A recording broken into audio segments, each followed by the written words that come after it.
Good morning, everyone, and thanks for joining us at the City of Fargo Parking Commission meeting. It's been a while since we've met, and a lot of things have changed since we have.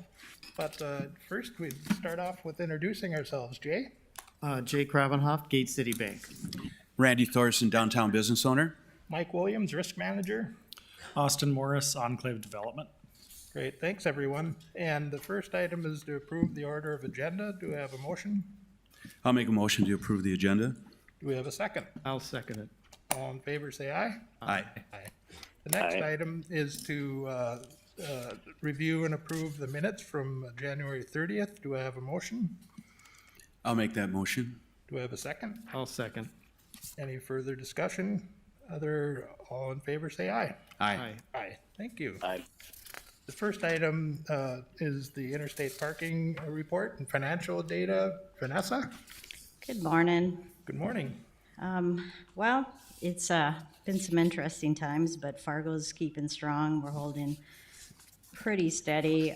Gross revenue in the month of January was $163,630. We've seen a gradual decrease every month since then due to the pandemic. In July, gross revenue was $143,562.80, which was a decrease of 12% from January. The transient revenue has been holding pretty steady.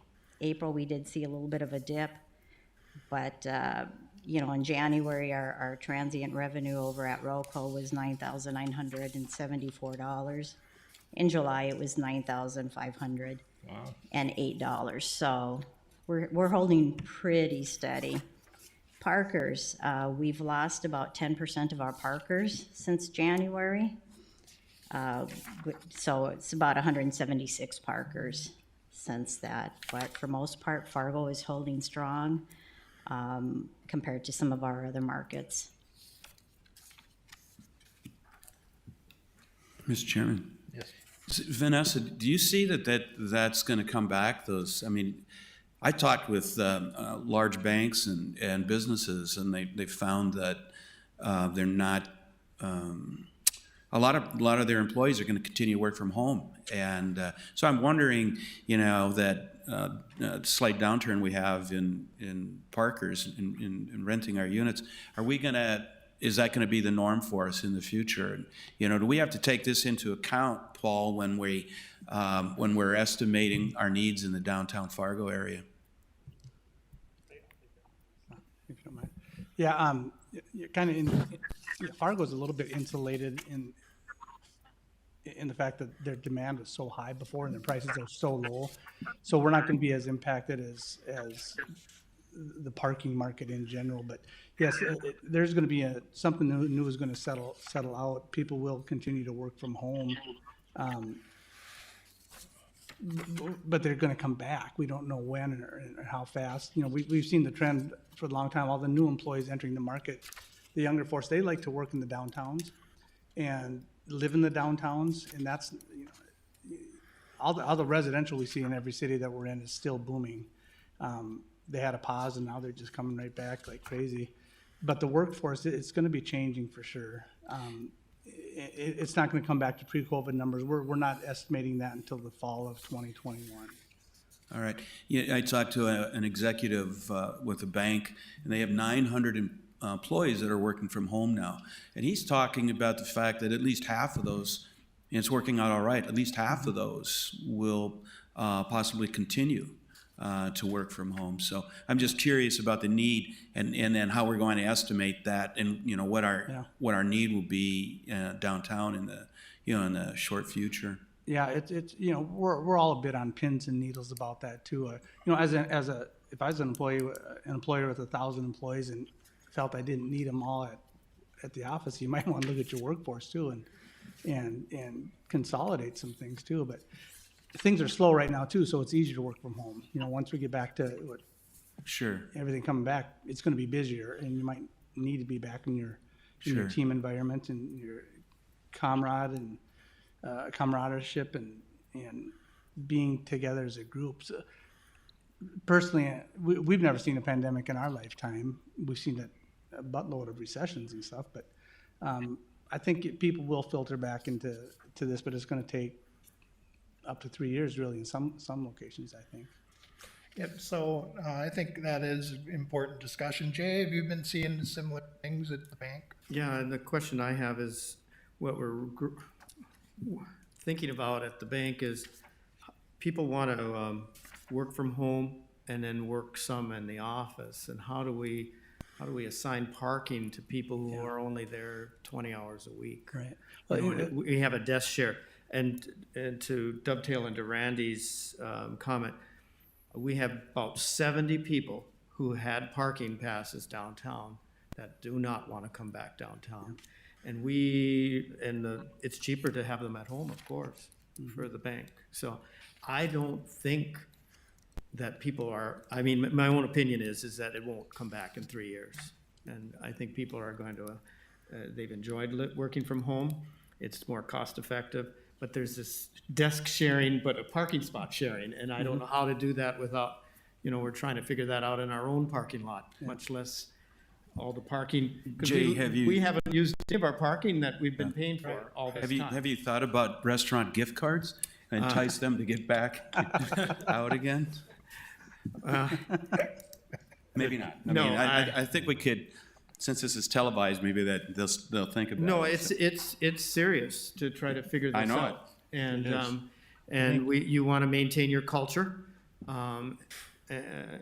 but through technology, you can keep camaraderie, you can keep efficiency, and we've been busier now at home than we were prior to the pandemic, just because of the refi. Are you finding that the people working from home are as productive, more productive, about the same? What do you? I think people are saying they're more productive now, and so that's it. As it applies to parking, I don't know if everyone is going to want to come back. And then there's another big group of people like myself. I like starting my day at home and ending my day at home, and so I'm not going to be downtown as much as I was in the past. Yeah, I think it gives them more flexibility of their own hours in a day to get their work done. So I think that's what's going to be difficult to change in a lot of employees. Even in our production facility at CI, we've gone to 410s, and we actually set goals for them. So if they get done earlier on Thursday, they can leave if they hit their goals, because that's the big thing now. It's just created this environment that people want to be controlling their own schedule in a sense, and I think that's what's really going to control it, especially with families with two family incomes. So, and it forced us into that, but I do see that, and that's why I think it's just a curious question, Paul, that are we really going to see it? Are we just guessing when we say we're going to need, more parking, or how it feels, or, what's our inventory level right now? If it's down 10%, how do we handle that going forward? And the part-timer, park share, we talk about desk share or office share, and we'll still have spikes, when we have, different events downtown at our corporate office. So I can see spikes where we're all going to need a parking spot one day, and then the next day only 50% of us will need a parking spot. Jim, do you have something? Yeah, maybe what we'll need to look at for companies such as yours is to shift more to an hourly rate versus a monthly rate, because right now you have people are there 90% of the time, they're buying a monthly rate, and if they're only there 50% of the time, through the technology we could bill a business for how many hours they actually use the parking, rather than, and that might get better utilization out of our parking space. I think the other factor we don't know downtown is when we look at several of the downtown office buildings, we see vacant floors listed for lease, and so if those start to fill up, then we'll have more parking too. And looking at the city budget, I think right now our revenue is 95% of what was projected, and our expenses are 96%, and so we're doing okay, year to date. The hourly parking at Rojo, I think, started off at about $9,000 a month in January. It dipped down to $6,000, but in July it was back to 9,000, and so, you know, some of that has come back. That hourly, I was a little surprised at how well that's come back. So, Jim, with our, we're getting, I think this is really critical thing to be reviewing Austin too. You know, you're in the building business and apartments and offices. Can you maybe give us some of your perspective? Yeah, I think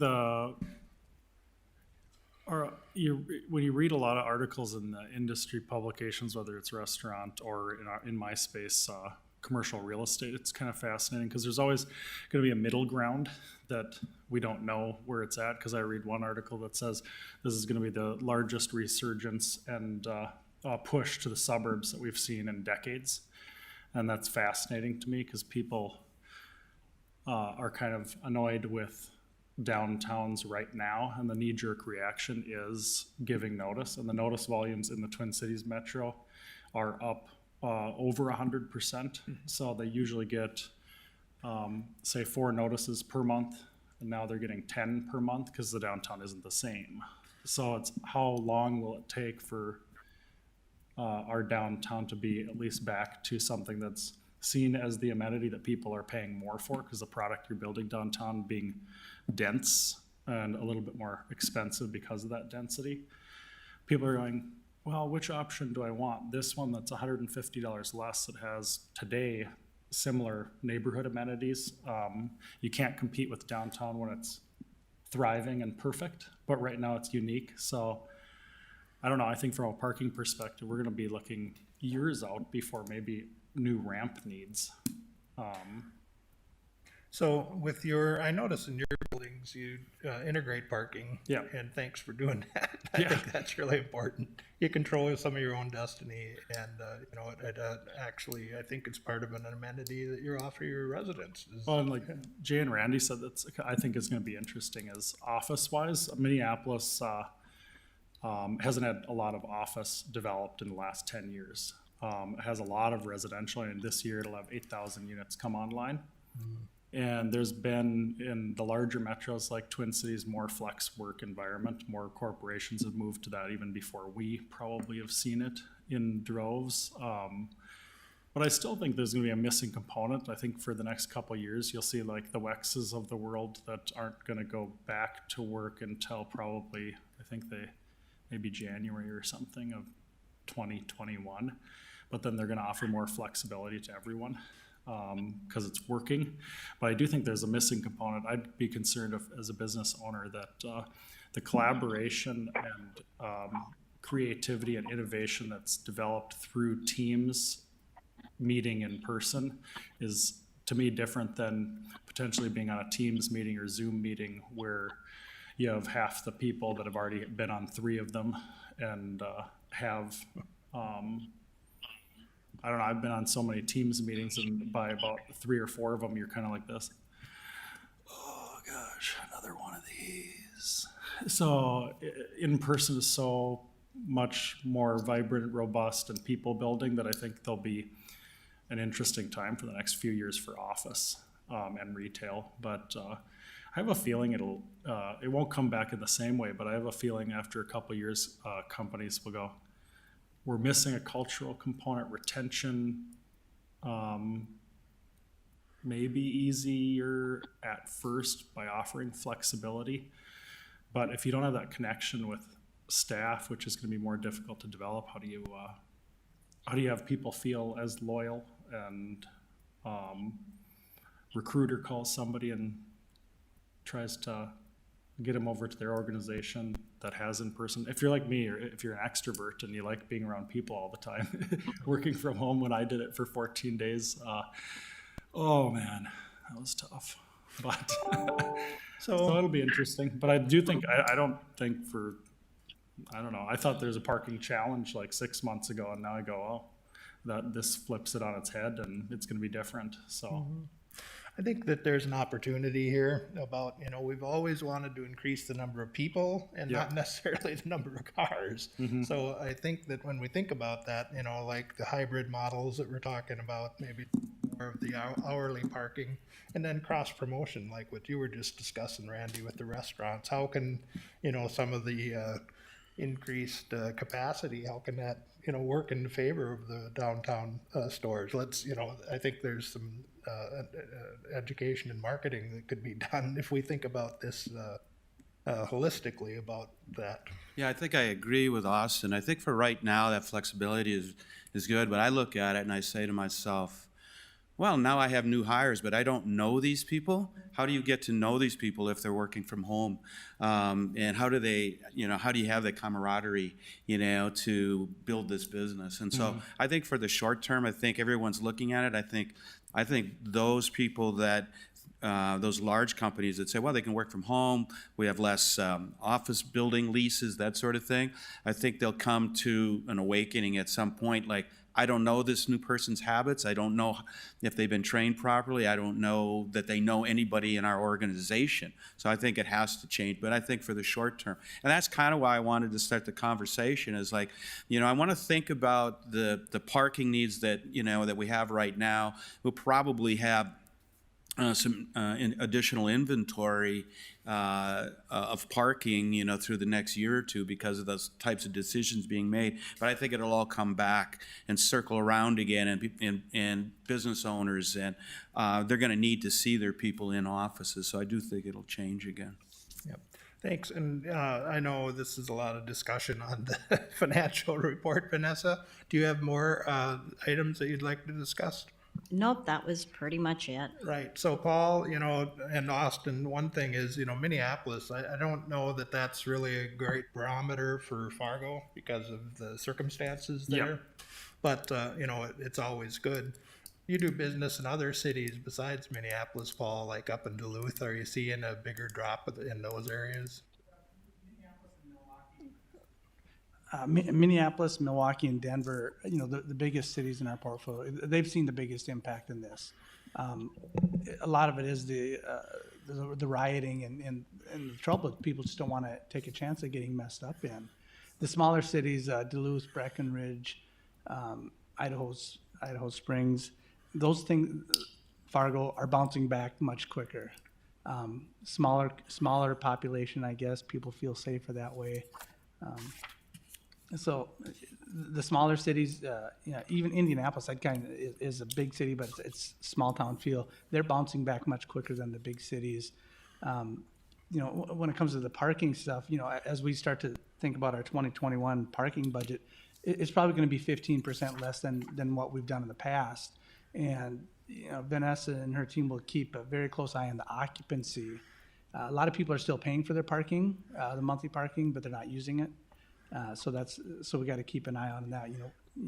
You might pop into the garage and see 50% of the spaces occupied, and you think you can sell a bunch more spaces, but you can't because those, Jay's crew might come back tomorrow and boom, all of a sudden we're full again. So we're going to be watching it very different. The revenue is going to fluctuate, and the occupancies are really fluctuating, and that's really what our barometers are right now. The evening, weekend event activity, that's not on the horizon really, but it's going to come back eventually. I always said as we were leading up to the downtown's exploding, the suburbs were going to have to compete one way or the other, but cheaper housing, better schools, whatever. Right now the suburbs are doing much better than the downtowns. Downtowns are going to compete. They're going to figure out a way to get the people back one way or the other, residents and the employees. So it's going to be a tug of war, and we don't know what the new normal is going to be, but in the short term for the next year, our revenues are definitely going to be down, and we're going to plan accordingly. Right. We got another item coming up about citations and collections, but has anybody got any further to discuss on the financial data? Otherwise, we'll go on to the hourly rates at the Mercantile parking garage. Jim? Or Mark? Yeah, as the Mercantile gets close to coming online, we're looking at getting approval for the hourly parking rates. We're recommending $1.50 an hour, which is similar to the other facilities we have with a $8 all day max. You might remember a few months ago we already approved the monthly parking rates and all that for 20 and 21. So we're recommending $1.50 an hour. And one thing that we would like to try here is not to have the 2-hour free parking. there's been identified problems at the Rojo of employees and businesses moving their car, moving back in, and as well as a lot of teenage traffic going up and down the ramp within that 2-hour period and kind of hanging out there. So the revenue from the transient parking has been better at the Roco than any of, it's $99,000. And I think it's helped increase that, the overall use of the parking. But are you thinking that it's just not a good trade-off as far as the additional work that's involved with the, 2 hours free? So it seemed like the experiment worked on at least, looking at how many are using the Roco ramp. And are you thinking you'd rather try it out without the 2 hours free at Mercantile and see how it goes? What's your thought? I believe it'd be nice to try it out and see how it goes and see what demand is sort of created. Just seems like there's a wear and tear factor of the Roco ramp with that constant loop within that 2-hour period. Mm-hmm. Paul, what's your take on this? Well, and given the pandemic, it's kind of tough to take away anything considered free parking. But Mark is right. We've had we've had issues at Roco. There's probably a group of 5 to 12 employees that take their darn cars out every 2 hours, come right back in again so they can get free parking. We got the room for it, so that's not killing us. But we are seeing a lot of issues with probably teenagers. They're bringing their cars in and they're screwing around. They're kind of hanging around on the rooftop for an hour and 45 minutes and then leaving. Mm-hmm. After 5 o'clock, it's free anyway. But we are seeing some of that stuff during the day, and it creates issues because they're the types of ones that'll try to run the gates if they stay at 2 hours and 8 minutes or something like that. So it's a bit of an issue that way. One idea, if you don't do 0 to 2 hours free, maybe the first 90 minutes are free. That to me, I think would probably solve the employee issue of people spinning their cars around so they can park for free.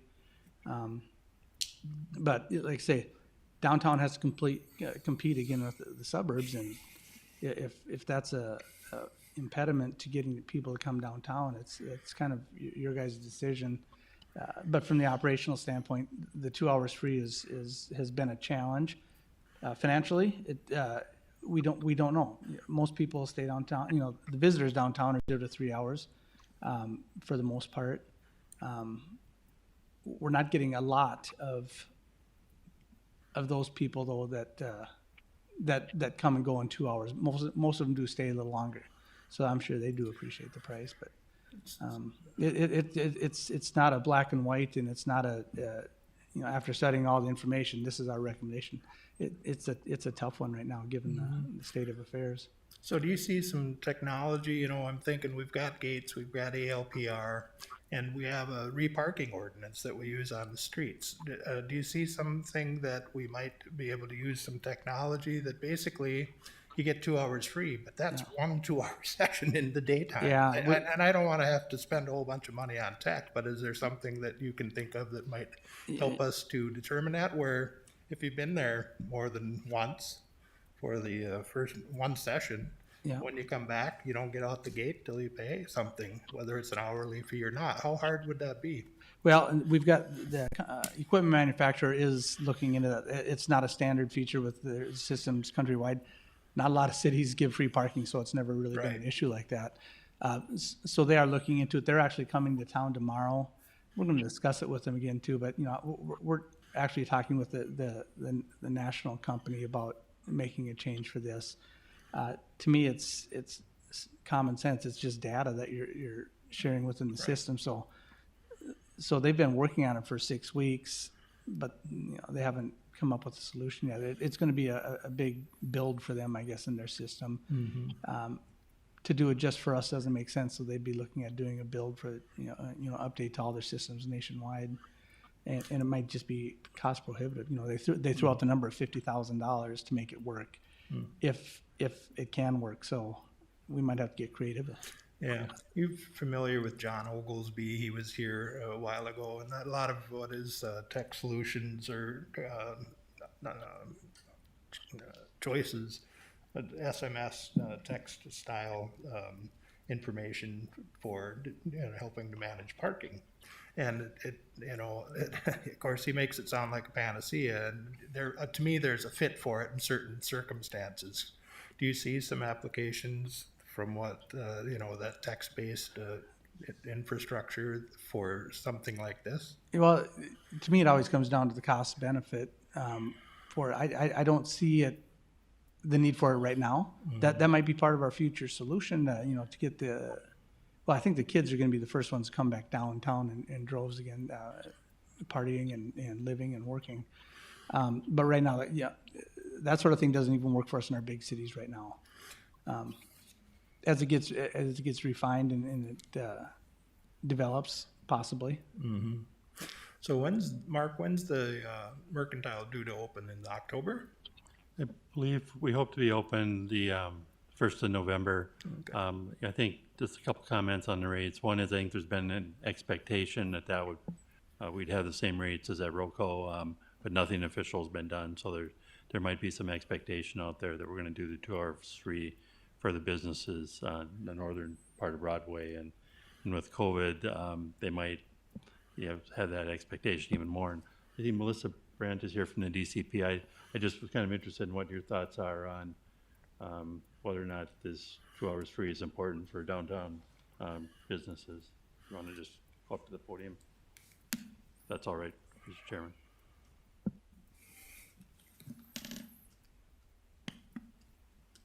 Good morning, Melissa Brandt from the Downtown Community Partnership. My opinion, we have not asked the rest of the board or our businesses, but my opinion is we were challenged with perception of not having enough parking as it was before the pandemic. So, any way that we can drive traffic and support these businesses and downtown in general is we need to be mindful of that. We have competition just within our community of, West Fargo and South Fargo. They're creating their own little communities. So any way that we can attract businesses community people to come downtown is a challenge. So if we can give any kind of incentives, please consider that because our businesses need it right now. Do you get much feedback about the Rojo? Because that's the first place that we've, tried it. We went down to Omaha and they were doing an hour free and it was working well there. So then we did 2 hours, and there brings in more revenue, but then there's also added work for interstate parking and for, people just cruising through. So what's your thought? It's amazing to talk to community people even today, and they still do not know that Rojo exists. So I think we have a marketing opportunity just in general about Rojo, and that it's there. It's beautifully wrapped, and we have restaurants and retail all surrounding as well as residents. So if we could maybe even survey again, we've done a couple surveys, and that's the information that we continue to find is people do not understand the amenities that we have. Thank you. Anybody have any? Chairman. One thing, if you don't mind, Melissa, my assumption is people are just more concerned about the availability than $2 or $3. Have you guys had that part of your discussion? Do they want free parking or they just want close available parking? We have not asked that specific question. I think that would be a good survey to ask. I could touch on that from my opinion. Any barrier to make it more annoying to go downtown should be avoided. Mm-hmm.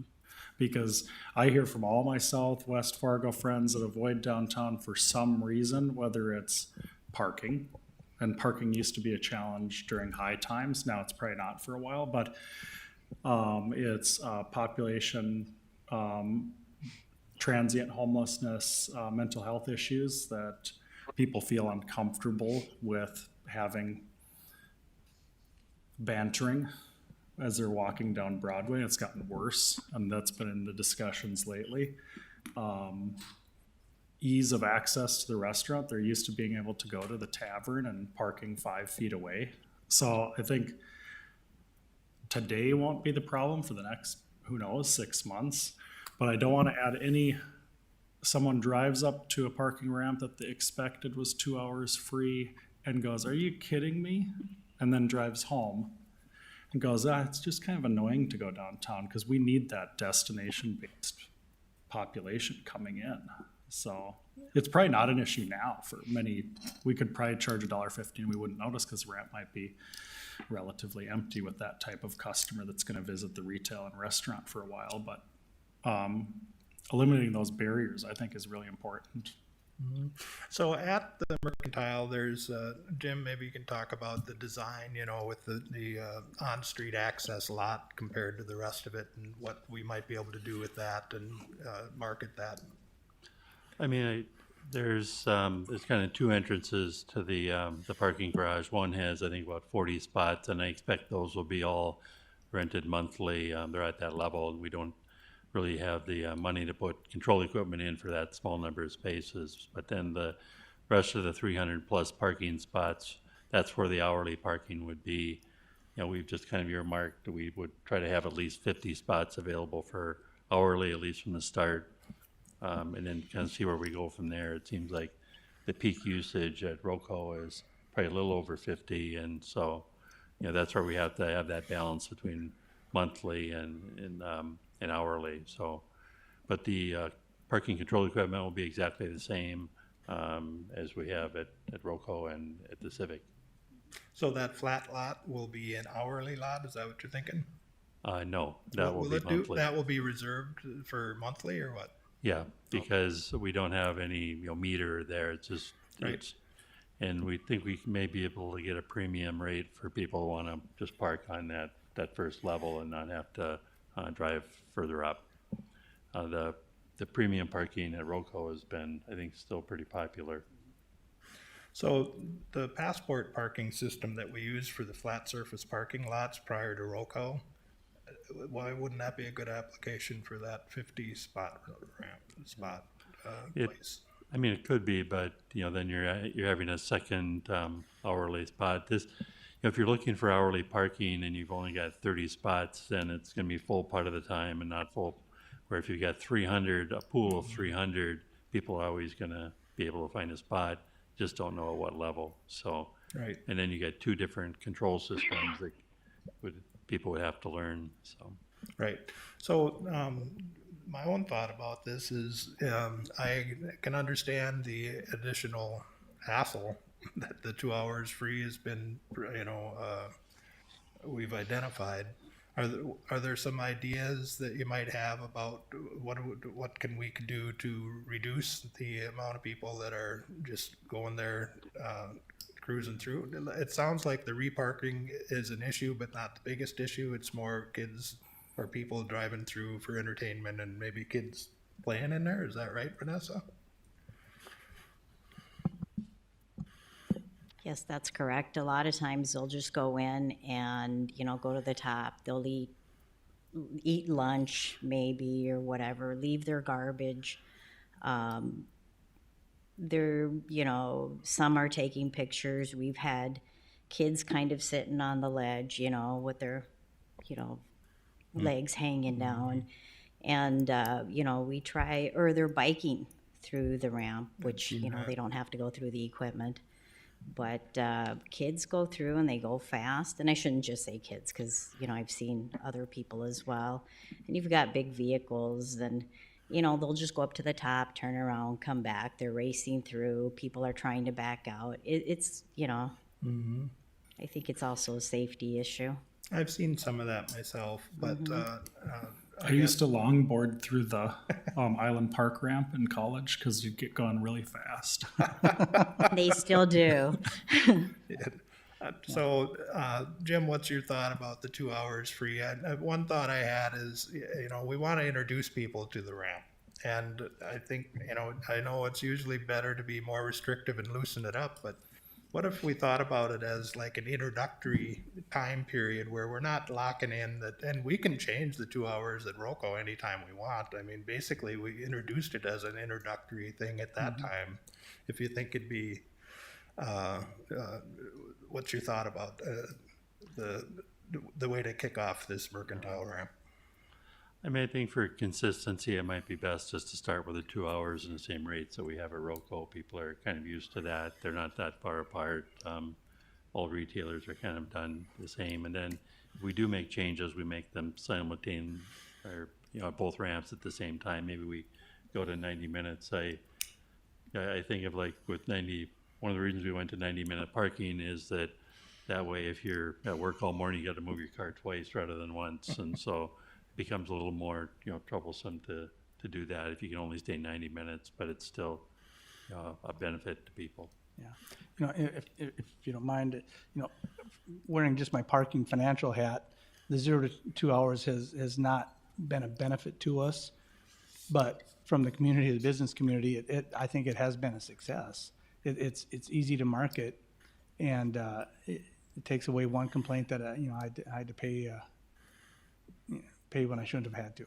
So it's. I think one other advantage for the first couple hours free when you're opening is that then people are encouraged to try the ramp, try it out, knowing that it's free and then once they get used to using it, then maybe you can change the pricing on it. So, Mr. Chairman. Randy? So just, Jim, I am correct that it is free parking after 5 o'clock. Yeah, it's free, and Right. probably the only footnote on that is if you're in the Block 9 ramp, it's after 6. But Okay, so, whether we have kids in there after 5, they're going to be in there anyway at that point. So what we're really talking about is just day side. And so my comment would be is what's going on with the street, Broadway itself, day side, is it still full? Because I think it makes the decision easy when you just break it down. We're only looking at one part of the day. We're talking about 12 cars, 15 cars that move their cars during the day. Where are they going to be parked? And if our streets are already busy, then, they're going to do it someplace. They're going to move their cars on the street. And so you're going to have the same problem on the street as you have in the ramp. So, Melissa, I don't go to that side of Broadway very often, but is it packed with cars? Is there room for cars if we were to change this? Because summertime is almost over. These same kids will be in school. We probably won't see the problem with them in the ramp from this point on. So I think if you just put all of these little things together and say, okay, does it affect us? It probably won't, other than we'll have 12 more cars on the street if we just take away the 2-hour parking and find out what that does for the parking garage. Do those 12 parking spots, the same people are going to keep moving. That's what they do. And so they'll continue to move their cars on the street. Is that going to affect us? Does it change when we open up Block 9, Mercantile? What happens then? Do we have more parking on the street? So for me, it's just to answer to a couple little questions. And, I personally would give it a try. I would say, let's just try it for the fall, the early winter, and see what happens. All of our businesses are down at this point, and I understand the fact I do business downtown. I understand we want to draw them down, but we're drawing them down after 5 for free parking, on all of our lots. The Dayside business has been really skinny, and I know in front, even the old Broadway at lunchtime, I get plenty of parking. So if we're going to try it, I think you try it now. Yeah. So, are we looking for a motion here, Mark? It's a recommendation from Parking Commission. Yeah, some sort of action on the Yep. hourly parking. So does somebody want to make a motion Are you speaking of the motion of the two, discontinuing? whether to discontinue or just to start the Well, Mercantile out? I with the think 2 maybe for with the further same rules discussion, as- yeah. Well, I'd make a motion to discontinue the $2. To discontinue the 2 hours? Or The 2 hours. continue it? No, to discontinue it. Okay. Because I think now is the time to try it. And we can always change that in a month, in 2 months, in 3 months by the end of the year. So we would take away the 2 hours free at Rojo? Well, I just worry about the optics. You have businesses on Broadway near Block 9 that do today have plenty of parking probably in front of them from 8 till 5, but they're all retailers that, like all businesses downtown, are struggling. Taking that away, even if they have parking in front, looks bad on our part. That'd be my only. Well, I tell you, Austin, I've been doing business for 40 years, and when my businesses are slow, I make all my employees park in front of in front of my restaurant. Yeah. And because it looks like I got something going on. And I'll tell you, if I could get 12 more people parking in front of the old Broadway, even if they're not in it during the day, I'd take it. Yeah. So, and that's my logic behind this, is it helps to entice, oh, there's something going on, people are coming downtown. Yeah. Now, if those 12 people are moving their cars, all right, they're moving their cars. When we start to see an issue again, then I think we can talk about it again. Yeah. But I think for right now, if you test it right now, we're going to know what happens. And it's not going to affect I don't think any of our businesses right now, because after 5, which has always been, as long as I've been on this parking commission, I've always fought for free parking after 5. That's the big issue. That's when we do the most volume that we're going to do. And again, I'll put my cars in front of my restaurants and make it look busy. And we need to do that to maybe bring people back downtown. So that's why I would make the motion to discontinue the 2 hours free in Rojo, and it, maybe as a test for the next 3-4 months. Yeah, well, first of all, he's got a motion. Do we have a second? Don't have to agree to do it, just for further So you're discussion. agreeing with what Mark proposed? With Mark. Yeah, I agree with Mark. We're completely opposite. We have a rule that no employees can park on the street ever, period. Well, thank you. We That leaves enforce it that, open. but for that very reason. Right. But it's just a different perspective. But I agree with Mark on no free parking. All right, so we have a motion and a second, so further discussion. Austin, do you have anything? I do, I know I do. No, that's, Randy, that's actually a good point, that you want activity on the street level, even if it's parked cars. It does look way better than a ghost town. So I don't know, that's, I wish I went shopping downtown anytime recently, so I'd have any anecdotes as far as how parking is going on Broadway, but other than driving through at noon. So, but I'm not, it's a tough one. I wouldn't be opposed to trying it because I know the traffic's so low right now. Yeah, I guess my concern is the when to start it, so people are gonna need some time to adjust. So the Mercantile is gonna open up in October at some point. And so if we are going to remove the 2 hours free, we need to let people know, and not just do it overnight. So I would make it effective whenever Mercantile opens. Yeah. Yeah. So that's the motion. So, Yeah, in bits and pieces. If somebody's writing this down. so don't you think though that people always look for a parking spot in front of the retailer before they try a ramp? Sure. But it also depends on how long you're going to be downtown. So it may be easier. I think we've seen over at the NP Avenue lot, more people utilizing that lot, paying, by the hour. There's no 2 hours free or 1 hour free over there. And it gets utilized. I think it's different. I think that surface lots, they're easier to see and easier to understand. So you have your street first, then you have your surface lots, and then, okay, I'll go into a parking garage.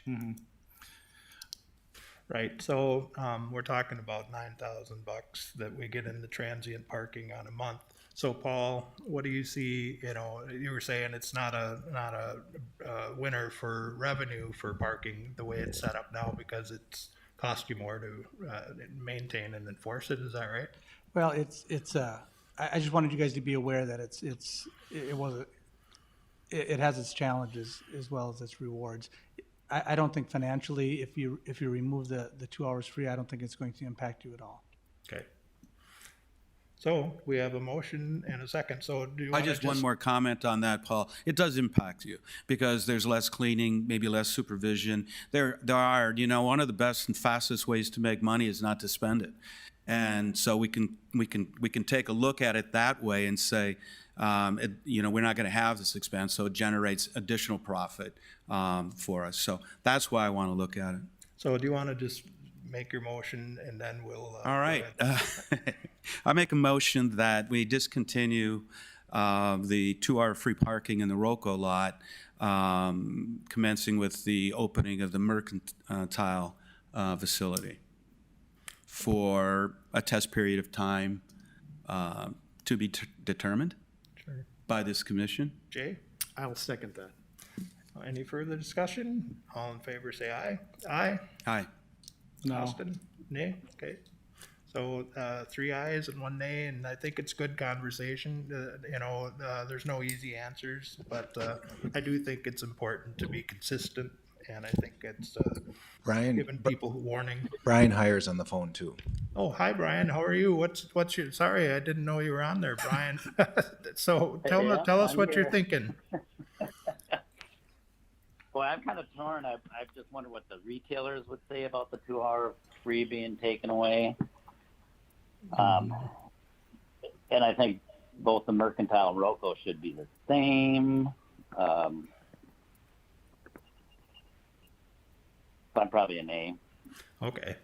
So we've got 3-2. So we're going to go ahead. Thanks again, Brian. And you're right. There's concerns. And again, we're adaptable, so we'll change as conditions Sure. allow. So that's a motion, and it's passed 3-2. So the next item on the agenda is citations and collections. Vanessa? Actually, I'll take that one, Okay. Mr. Chairman. Over the years, the city's taken and when we prepared a handout, and Vanessa handed it out for you guys today, but over the years, the city's taken a very friendly approach when it comes to citations. And,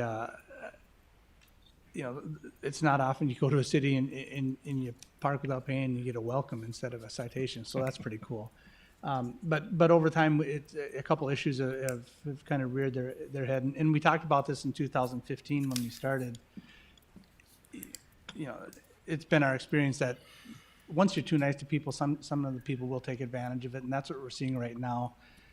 We have about 4,000 citations a year that go uncollected, and the balance is about $80,000 a year to the city.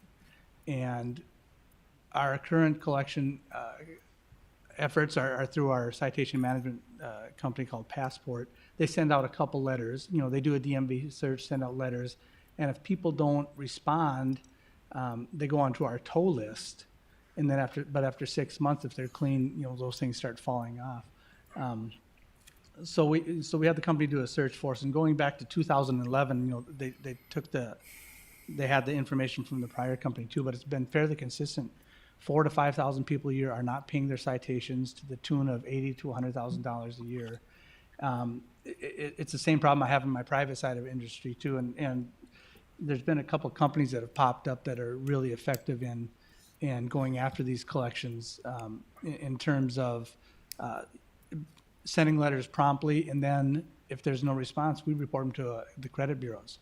And Jay can tell you, if people are refinancing their house and they got a stupid $20 ticket on their credit, they're gonna get that thing satisfied. So what we're asking is a couple things that need emotions. Number one, change the verbiage on the citations that allow us to say, add something to the effect that unpaid citations will be subject to a $50 service fee.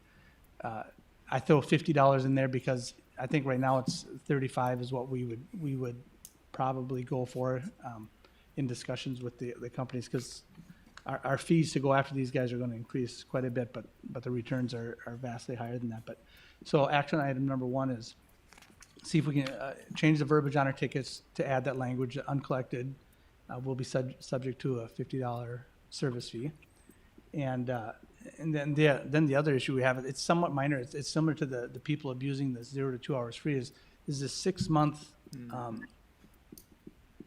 grace period? I guess Vanessa gets dozens of people a month calling and say, "Am I clear for 6 months so I can get a free ticket again?" And it's kind of amazing they do that, but they do that. So we'd like to remove that 6 month grace period. Still issue the welcome warnings to people, but once they're in our system, they're in our system. And truthfully, I don't think it's any honest visitors that are abusing it. It's the downtown residents and employees that know what the system is, and they take advantage of that. So we'd like your permission to remove that 6 month grace period too. Is that hard to track? Is that on your system? No, it's all digitally stamped, very easy to see. Right. But once they fall off, they know before we do. Right, It's you like- know, I think it's part of why we did the graduated rate in the first place is to try to target or address the people that were abusing the system. And so, you know, what percentage, I mean, is it like 2%, 1%, 3% that think that they ask you about the 6-month grace period? We would have to do some real research in that. Yeah, but what's your guess? A dozen? Vanessa, you would have to, I'd say maybe a dozen in a month. They'll call and say, well, have I had a ticket? This should be my welcome ticket because I haven't had a ticket in 6 months. Or, you know, they use it like a free pass. Can we, you know, Sure. take this off? Because then, you know, I'll get my welcome ticket again. Right. and I'm sorry, I probably didn't explain that well enough. The main reason we want to get that, it's going to help in our collection efforts too, because our collection company is not going to be arguing with people that when they received a free one and when they didn't. Right, so that they kind of go hand in hand, the Yes, two yep, motions. So yep. then, on the 4,000 uncollected, are those unique individuals or that's 4,000 tickets? 4,000 tickets. So of those tickets, is there, I think the most we have are probably 3 outstanding tickets of that group. So if it's every person on the list has 3 tickets, it's going to be, you know, 1,300 people or something like that. But it's not. It's a lot of them are one to 2 people that just ignore it. right, And you know, when you give them a $17 ticket, they think it's, you know, it's doesn't matter, Right. but it's on our books still. right, And you know, and that could be another discussion too. Is do we look at changing the rates? You know, in our private lots, we issue $60 tickets, and then we reduce it down to $35 if they pay it in time. Right now, we issue on the lots, it's a $17 ticket. On the street, it's 20, 25, or 30, depending on how many times you've done it. But you know, that's not a huge issue. The issue is getting these people to respond, and we do have relationships with companies out there that can help us collect those fees. right. So, we're looking for a couple of motions. One would be to change, well, I just have a question, Paul. So, you know, I'm just thinking about, you know, this started because Sioux Falls, South Dakota, and I got a ticket. And I just thought, you know, when I was there, well, how nice is this? I was in downtown Sioux Falls, and, you know, I have an out-of-state plate, and they give me a welcome to Sioux Falls. So I really like that. You know, so I was thinking, perhaps do we just do it without state plates, but then you could have someone in from Dickinson or Watford City or something. But so when we eliminate the 6 months, so all of these people, even, you know, the Fargo local people, they would only get the one and it's done. And so then it wouldn't affect anyone necessarily from any place that does not live in or near the city of Fargo. So I think it still is really welcoming. And if you're from out of state, I think it's a nice gesture. I think if you're from Western North Dakota, it's a nice gesture because you don't understand maybe our parking rules. But those that abuse it, you know, they've had their chance. Can you tell me those people that have already had many welcome tickets or 2 a year, I guess is what they're getting? Do you know those plate numbers or so that you could say, we no longer do that. You get one in a lifetime, actually, is what you're getting, correct? Yeah, you would, that's what we would like to do, is just one per lifetime. It'll show up on their license plate, or when we enter the ticket, they put the license plate and it'll show that, you know, all the tickets that they've gotten, and it'll show that they've already received that welcome one. Okay, well, I'd be okay with that. Austin, can we agree on this one? You know, I was gonna tell you, we've never had a split vote on this commission in 6 years that I've been here. that's healthy. But I welcome that, you know, the conversation. I Thank you. appreciate that. All right. So Brian, what's your take on it? Yeah, I would agree with that. Do they get one welcome ticket, and Right, and that's then, one welcome? yep, and then how about the verbiage to the citation to change it to a $50 service fee for collection? That fine? I would agree with that too. Okay, do we Yep. have anybody who wants to make a motion? Are you gonna make it all one motion, or you want to make two different motions? Does anybody, You can just make it all together. you want me to? Combine them. Go right ahead. I'll try to make it all together. So I would make a motion that our welcome citation is changed from the 6-month. I might start that over. We changed our 6-month welcome citation to one in a lifetime. And I would also change the verbiage to uncollected citations will be subject to a $50 service fee. And sent to the collection agency. And to utilize a collection agency for those that are past due? All right. All right, do we have a second? I'll second that. Any further discussion? All in favor, say aye. Aye. Aye. Thanks. Thanks. The next item is the assessment of the post-tension reinforcement tendons at the Civic Center ramp. Jim?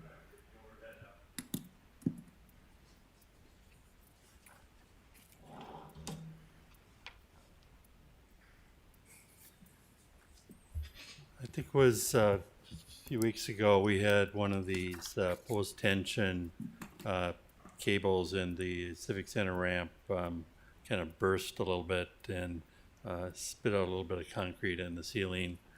We got a picture of it here. I don't know if we can get this up. But what we did was Walker Consulting, who's been monitoring the Mercantile ramp, was in town. We went over and took a look at this. They have since, we want to make sure it's not a real big systemic problem. And so we're actually over there today doing some, in this area, excavations in the ramp to try to get an idea of how big a problem we have. So we're Western Specialty Contractors is a subcontractor for them that's doing the investigation work. Again, they'll be over there today and tomorrow, and so we'll get some report following that. I think we're spending about $25,000 on this assessment, and so we'll keep you informed on this. If there's any emergency repairs done, we'll move ahead with those right away, and they'll be paid for out of our parking repair and replacement fund. So just wanted you to be aware of this situation. Right, so, what floor did it happen on? It's right on the top floor. Oh, it You can is see the where top. those red marks Yep. are located. It was immediately below that part.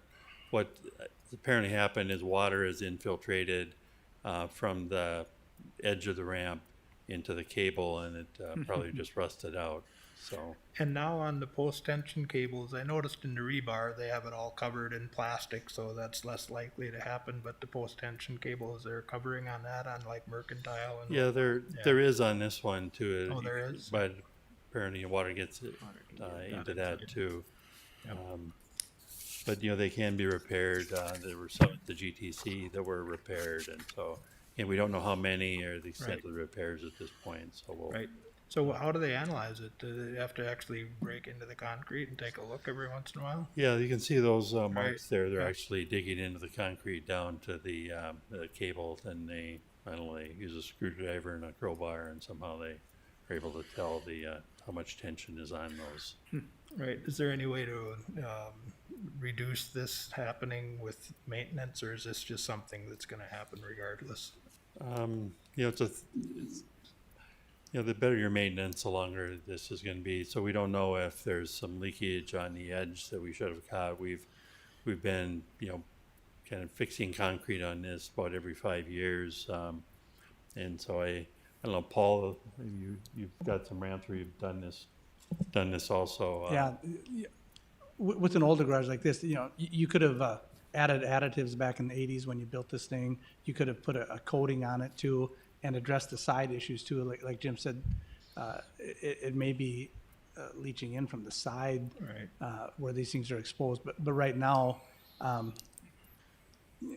there's not a lot you can do to prevent it anymore. If it's in there, they do the chain dragging. They can sound them so they know where the weak spots are. But to prevent it any further, yeah, if there's erosion in there, it's in there right now, and it's gonna spread. There's nothing you can do to mitigate that, I don't think. Right, so for our new ramps, we are mitigating this possibility by sealing those potential leaking spots on the seams and the edges. Yeah. I think that, it really points out the importance of, proper maintenance, not using metal blades on your concrete, getting the ramps washed down every year, getting them evaluated by structural engineers frequently. Because the sooner you find this, easier it is to fix and address it, prevent it. Thanks. So do we have a good maintenance schedule? I mean, I know we had the guy from Minneapolis here at about every 5, basically a capital improvements and maintenance budget. Are we good enough there with what we have working? Yeah, I think the fact that we've gone into this every 5 years, in some areas they put down a membrane to protect things and make sure it's in good condition. As far as the annual maintenance, that's why it's within Interstate's parking's contract, to wash it down every year in the spring, to not use metal blades and, take care of it that way. That's probably the most damaging thing you can do, is start to beat up the concrete and not let snow pile up and salt pile up, because that'll seep into the concrete and weaken it. Well, thanks, Jim. Anybody got any comments on the assessment of the post-tension? The next item, staff report. So we got a offer on the sale of the Main Avenue lot. So Main Avenue reconstruction's working for redevelopment. Yeah, we're going to go out with a request for bids on the Main Avenue lot as part of financing Mercantile. We had built into our financial model selling that lot towards the end of this year. I hope to have that on City Commission in a week, and then get some bids by the end of October.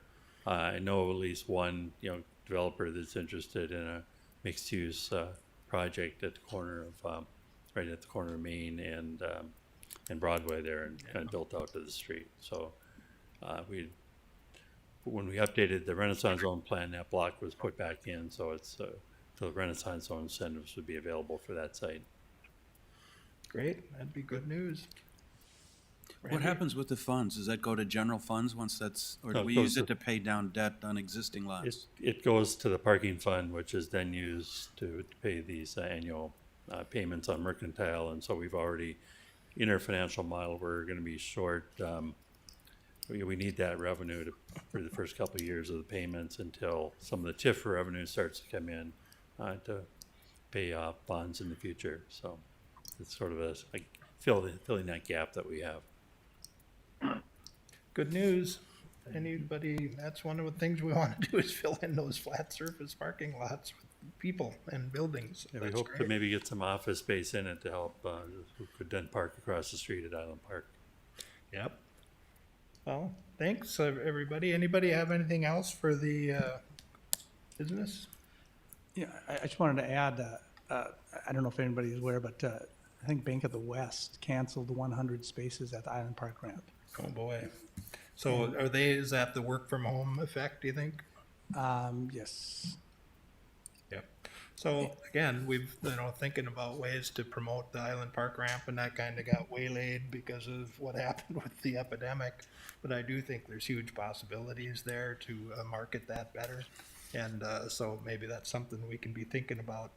Because what's the occupancy? I didn't look at it right there. Is it right around 70, 60?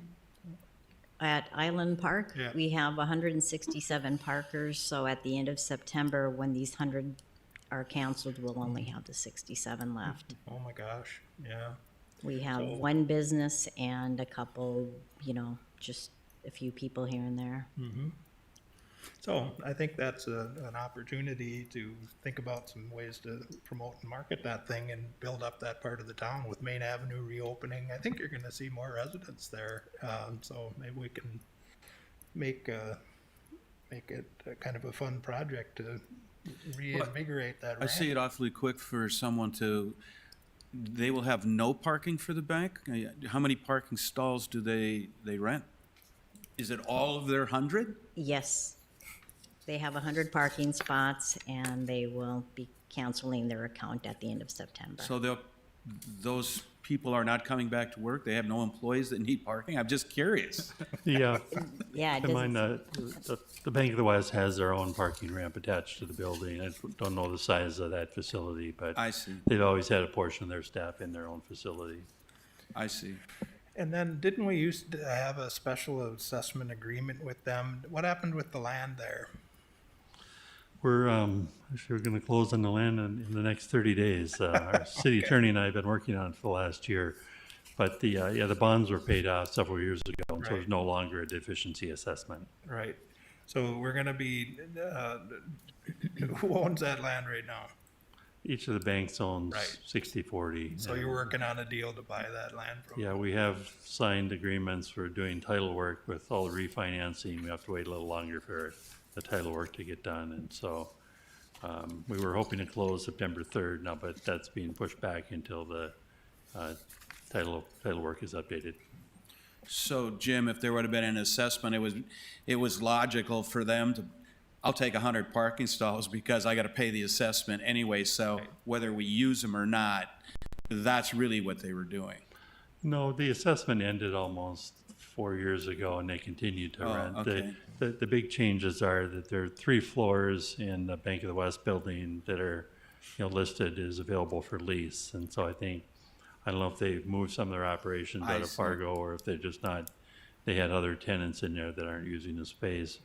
Also, Wells Fargo building, Ide Bailey had used that, originally, and then Sanford was in there. When Sanford left, Wells Fargo did not lease out the space, so I don't know if it's empty, but, they don't have any tenants in that building that I'm aware of. So we ended up losing probably 100 to 150 from the Wells Fargo building, and I think at one point we had probably 150 in the from the Bank of the West building. So hopefully, as those spaces fill up, we'll get some parkers back. We know that those spaces are available for rent. All right. Right, and just a little update on the Rojo ramp. So the smart energy project that the state and the city and Microsoft and Excel have been working on. Anyway, they're installing the electric car chargers there now. They've been doing the conduit. There'll be 10 of them down on the lower level, and then there's a lithium-ion battery that will hold some of the power that's generated from a solar panel that's on the roof. So it's a small pilot project showing how distributed power can work at urban areas. So that should be up and running in beginning of October. So we can think about how we can promote that and learn how that stuff works. So thanks. I think we're adjourned. Anybody want to move to adjourn? Austin? I'd move to adjourn. I'll second. All in favor, say aye. Aye.